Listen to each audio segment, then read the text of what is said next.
अगर तेज चलना है तो अकेले चलो और लंबा चलना है तो सबके साथ चलो।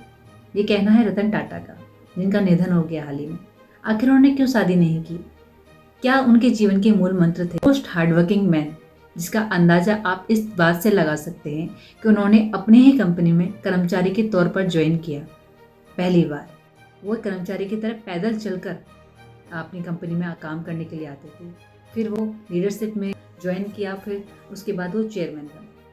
उनके नेतृत्व में कंपनी ने इंटरनेशनल लेवल पर अपनी कंपनी को लिस्ट किया, न्यूयॉर्क स्टॉक में अपनी कंपनी को लिस्ट किया और उसको भी ऊंचाइयों पर ले गए। टाटा ग्रुप कंपनी जब अपनी डाउनफॉल पे थी तो उन्होंने अमेरिका के बिल गेट्स से संपर्क किया। उनके आगे प्रस्ताव रखा कि आप हमारी कंपनी को खरीद लीजिए। बिल गेट्स ने उनकी कंपनी को देखा, एनालिसिस करके बोला कि जब आपको मार्केट की नॉलेज ही नहीं है और आपको आइडिया ही नहीं है कि तो आपने इतना पैसा कैसे लगा दिया, हम आपकी कंपनी को खरीद कर आप पर एहसान कर रहे हैं। ये बात रतन टाटा को अच्छी नहीं लगी, उनकी चुभ गई। उन्होंने ठान लिया और डील कैंसिल कर दी। और वक्त का पहिया घूमा तो बिल गेट्स 8 साल बाद, जो कि दिवालिया के कगार पे था, इंडिया के लिए अपनी कंपनी को खरीदने का प्रस्ताव लेकर आया। तब हमारे रतन टाटा जी ने उनकी कंपनी को खरीदा। तब उन्होंने कहा कि आप हमारी कंपनी को खरीद कर आप हम पर एहसान कर रहे हैं। जब उनको एक कॉलेज के चेयरमैन ने इनवाइट किया एनुअल फंक्शन में, तो तब वो वहाँ पर गए। तो एकदम से बच्चों को रतन टाटा को देखकर बच्चों की भीड़ उमड़ पड़ी कि हम देखेंगे। मतलब एक रतन टाटा को देखने के लिए बच्चे एक दूसरे के लिए आगे आने लगे और ये कंपटीशन होने लगा, जिसमें एक लड़की भीड़ में गिर पड़ी तो उस लड़की को चोट आ गई। रतन टाटा जी को देखकर ये अच्छा नहीं लगा। उन्होंने बच्चों से बोला कि प्रोग्राम खत्म होने के बाद मैं आप सबसे मिलूंगा। प्रोग्राम खत्म होते होते उनकी फ्लाइट का टाइम हो गया था और इधर बच्चों से ही मिलना था।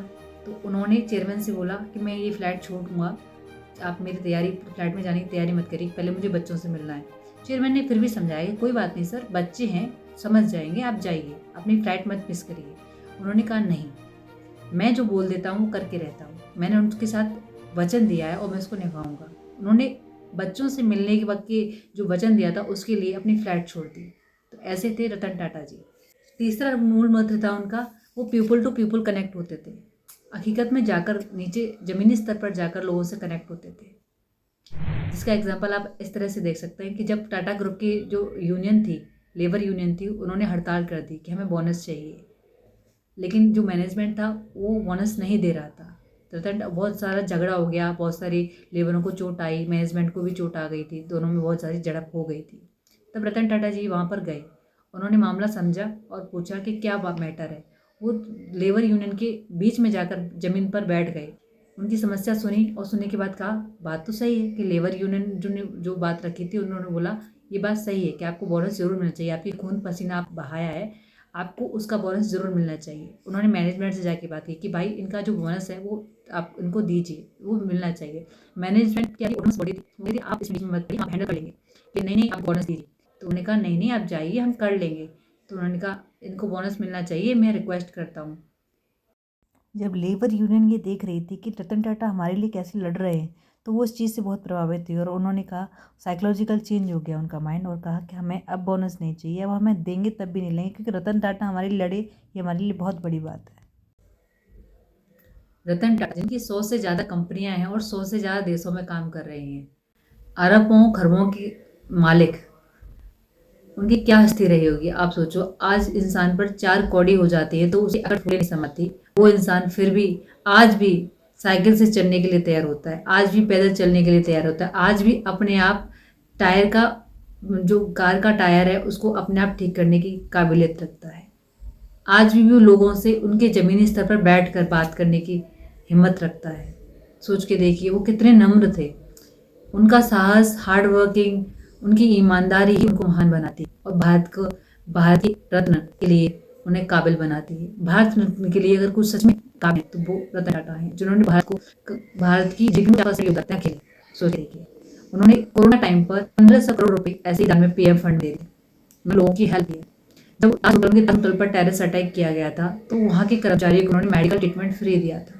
मेडिकल ट्रीटमेंट, मेंटली हेल्थ, उनके परिवार को शिक्षा से लेकर नौकरी तक दी थी उन्होंने। यहाँ तक कर्मचारी की बात चलो ऑलमोस्ट देते हैं, लेकिन उन्होंने जो रेडी, जो होटल के सामने जो रेडी लगाते थे उनको भी हेल्प करा, वो भी मेरे रूप से किया था, उनको भी अब कंपनी में नौकरी थी, उनके खाने रहने पानी की सब व्यवस्था उन्होंने की थी। कोविड-19 में उन्होंने 1500 करोड़ रुपए थे, तो वो दादी भी बहुत तगड़े। भारत के ऐसे दानवीर, साहसी, ईमानदार उद्योगपति के लिए जिन्होंने भारत को ऊंचाइयों पर पहुंचाया, जीडीपी को एक रफ्तार दी, ऐसे पर्सन को भारत तो मिलना चाहिए।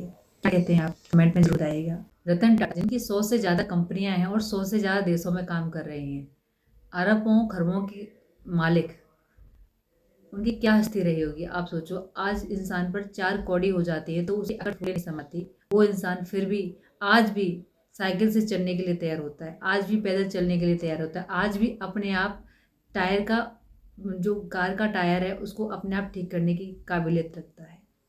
आज भी वो लोगों से उनके ज़मीनी स्तर पर बैठ कर बात करने की हिम्मत रखता है। सोच के देखिए वो कितने नम्र थे। उनका साहस, हार्ड वर्किंग, उनकी ईमानदारी ही उनको महान बनाती है और भारत की रत्न के लिए उन्हें काबिल बनाती है। भारत रत्न के लिए अगर कुछ सच में काबिल है तो वो रतन टाटा हैं, जिन्होंने भारत की जीडीपी में 50% योगदान रखा है। सोच देखिए, उन्होंने कोरोना टाइम पर 1500 करोड़ रुपए ऐसे ही दान में पीएम फंड दे दिए, उन्होंने लोगों की हेल्प की। जब ताज होटल पर टेररिस्ट अटैक किया गया था तो वहाँ के कर्मचारियों को उन्होंने मेडिकल ट्रीटमेंट फ्री दिया था। मेडिकल ट्रीटमेंट, मेंटली हेल्थ, उनके परिवार को शिक्षा से लेकर नौकरी तक दी थी उन्होंने। यहाँ तक कर्मचारी की बात तो चलो सब ऑलमोस्ट देते हैं, लेकिन उन्होंने जो रेडी, जो होटल के सामने जो रेडी लगाते थे उनको भी हेल्प करा, उनको भी मेरे रूप से किया था, उनको भी अब कंपनी में नौकरी थी, उनके खाने रहने पानी की सब व्यवस्था उन्होंने की थी। कोविड-19 में उन्होंने 1500 करोड़ रुपए थे, तो वो दादी भी बहुत तगड़े।